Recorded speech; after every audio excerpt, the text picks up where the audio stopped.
From the NASDAQ market site in Times Square, this is Business Rockstars. I'm Jeannie Yerman, and our guest today is Kim Kaupe. She is the co-founder and CEO of the Superfan Company. Nice to see you, Kim. Nice to see you too. Excited to be here.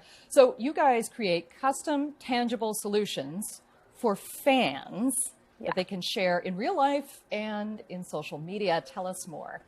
It's really focused on fan engagement and how do we get people to promote and share the things that they already are loving. So what are we giving them that's physical or that's experiential that they're going to think, this is the coolest thing I've ever seen or ever done. I have to put this on social media right now and tell all of my friends how amazing this is.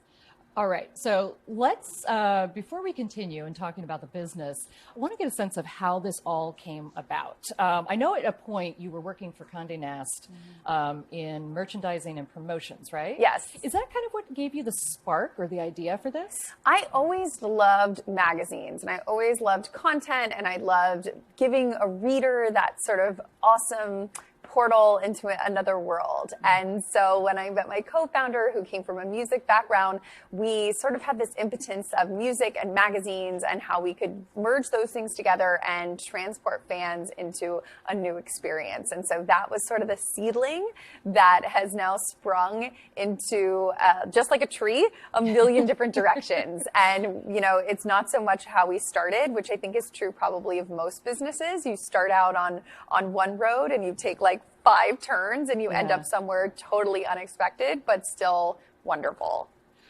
So what was the transition like between kind of having the idea for this? And it started off, it had a different name, remind me. It was Zine Pack. Zine Pack, yeah. So before you started Zine Pack, you know, what were you were talking to your now co-founder, and how did you guys make that switch? What were some of the first steps? It was not easy. You know, I feel like not? sometimes when you see these interviews, it's like, yeah, I just woke up one day and then I started this company. It was agony. You know, leaving a corporate job and leaving full-time is really scary. And you're leaving the security of a paycheck and healthcare and 401k and all the things. And so we worked as long as we could in corporate, nights, weekends, and we only gave up our corporate jobs when it got to the point that we had to, which I think is different than most founder stories, which is kind of, I had this idea, so I walked in and I quit my job and pursued this idea. I actually think the opposite. I think having an idea is great, and if you have that sort of spark, amazing, but follow it to the fullest extent while you have the security of a paycheck. You know, not everybody is independently wealthy or coming off of multiple startups, so they have a cushion, and being able to work freely on your business while still being able to pay rent is really nice. So I think doing something as a side hustle for as long as possible would be sort of the best learning lesson I have from starting a business. What was that message, the voice in your head? What was it saying at the point, the tipping point when you just like took the leap? I think the message was saying that I'm going to try this. I think sometimes everybody thinks that entrepreneurs are really last minute and really passionate. And I actually think most entrepreneurs are very calculated. So for me, I had a whole plan of, okay, if in 3 months, you know, I had enough savings, thank you parents for making me save money. I had enough savings to last 3 months in New York City. And I said, okay, if in 3 months I'm not able to pay my rent, I have to go back to corporate because I'll run out of money, or I'll have to leave New York and move back to Florida where I'm from and, you know, live with my parents, which is fine too. But I was going to run out of money. I was going to have $0 in my bank account. So I had a very distinct plan of, okay, if in 3 months I'm not making money, I have to go back to corporate. And that plan, that sort of action plan, really gave me comfort in starting because I knew what was going to happen if we succeeded, which was obviously I kept doing what I was doing, but I also knew what was going to happen if it failed. And I think having the plan for success is great, but having a plan for failure is also extremely important. Right, contingency plans all the way around. Yes. So before we continue, just give me some examples of the types of products or services you've provided your clients? We've been able to work with some amazing clients. I feel so lucky. Give us names. And we work in a number of silos. So we work on tours. So we had tours out with Shawn Mendes this year, with Phil Collins, with JoJo Siwa. Really exciting, working on VIP packages for all of their fans. So that was really fun. We've worked on album releases for people like Jimmy Buffett and Tracy Lawrence, which is really exciting. Awesome. And we work with festivals like Stagecoach and Lost Lands, and all of these areas. Again, the through thread is they all have super fans. There are super fans of JoJo Siwa, just like there are super fans of Shawn Mendes. What is the most challenging part of what you're doing? I think the most challenging part of what I'm doing is continually beating the drum of fan engagement. I think that for better or for worse, social media is not going away anytime soon, and fan experiences are going to become more and more and more important. And so continuing to educate clients or prospective clients that fan engagement is important, and making sure that your fans feel loved and taken care of and excited is going to be what helps you last. That it's not so much about the quick buck or the quick experience, but really what's going to make this person not only come to your tour or buy your album or go to this baseball game now, but what's going to make them come back in 5 years, and focusing in on that. Right. So there's a huge educational component of what you're doing with your clients. Absolutely. And I think for most new businesses, there are. I mean, most entrepreneurs, if they're starting something new, there's a total education process about why this sponge is better, or why this process is better, or why solar is better. You know, there's a constant education process about why they should be picking you or focusing on what you offer. I know on your website, there's actually a series of really great information through your blog. Yeah. And so anybody who's watching, who's either a current or aspiring entrepreneur, can go there and find some really cool info. Of the topics, I noticed that scaling is something that you've talked about more than once on your blog and elsewhere. What kind of wisdom can you share about scaling? I think scaling for me really continues to come when I ask for help. I think that so much of entrepreneurship is done in a silo, and you're by yourself and you're working late and eating pizza and doing all the things that you forget to ask for help. And the people around you, whether that's your friends and family or what that's a wider entrepreneurial or founder community that you've found, most likely not only want to help you, but might have been through the same thing. So I find when scaling, asking things like, hey, I need to move from this sort of accounting structure to this one because it's not, or this email provider to this one.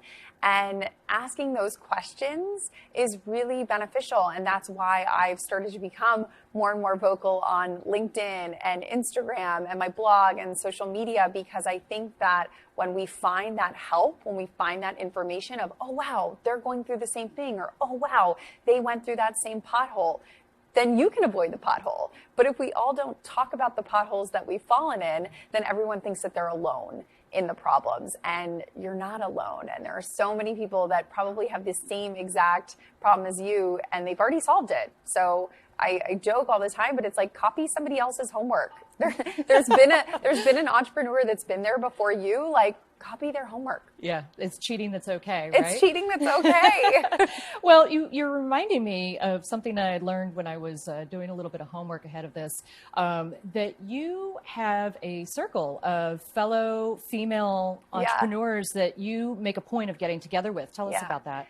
I find it so helpful to get together with other female entrepreneurs. I love my male ones too, but especially the female ones, because I think we go through a very unique experience, not only being a smaller portion of the people in the room. I always say that if you put 100 founders in the room, you know, it's not going to be 50 women and 50 men.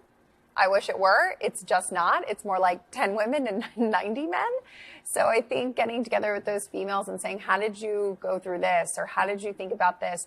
And then also, you know, I like to talk about the messy and the hard things, but being a female is definitely different when it comes to kids, when it comes to family planning, when it comes to taking maternity leave. You know, guys don't have to think about that, unfortunately, as much as we do. And so I'm 34 years old now. It's something that is very common that I'm dealing with and coming up with. And it's, how do you balance both? And I find that getting together with other female founders and really digging into the messy, not so great conversations has actually been so helpful for me. We were talking off camera Yeah. about when you are CEO, when you're a founder, you're always on. Yeah. Yeah. And we were talking about how to manage that. What would you share about that kind of always on thing that comes with the territory of being a founder CEO? I would say to find the pockets for you that you can unapologetically be off. Whether that's people that you can be around. It's funny. My biggest thing is, who can I be in sweatpants in front of? You know, of course you have those friends that you're like, yeah, we can go to dinner, we can hang out, but it's like, who can I go to dinner with and wear my sweatpants? You know, who can I be off around and feel really good about it, or be in a space? And so I say that you have to be on. That's sort of, it comes with the territory, unfortunately, but finding the space for you of what off means and then leaning into that, whether it's 1 day a week or 2 afternoons or whatever it is really, really important. Find what helps you relax and turn off. Right. So really just honoring that, it sounds like. Absolutely. And unapologetically. Yeah. Right? Like, take a nap and don't feel bad about it. And go to that spin class at 4 o'clock in the afternoon on a Monday. Yes, you should be working, but you know what? That's what's going to give you that hour for yourself. And let's be honest, you're going to work for 5 hours from the couch when you get home anyways. So, you know, it's as an entrepreneur, your schedule is also not 9 to 5. And I think turning off that 9 to 5 brain is also really helpful, because there are times where, yeah, I'm going to a yoga class at 4 in the afternoon on a Tuesday, and people might think that that's weird, but at the same time, they don't realize that all day Saturday I worked because we had a client event. So your schedule's a little bit more funky than maybe a more traditional corporate one. All right. Last question for you is, what do you love? What never gets old about leading a company, building a company, leading a company? I think what never gets old for me is team wins. I have the most amazing team. I would literally go to bat for any one of them. And I think we work so well together. And I think when we set goals and accomplish them, that is just the euphoria that I strive for. It makes me so excited. It makes me passionate to go in every day.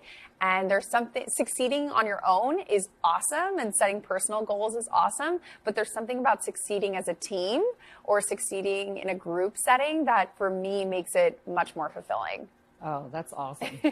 Well, Kim, thank you so much. If people want to learn more about you and the Superfan Company, where would they go?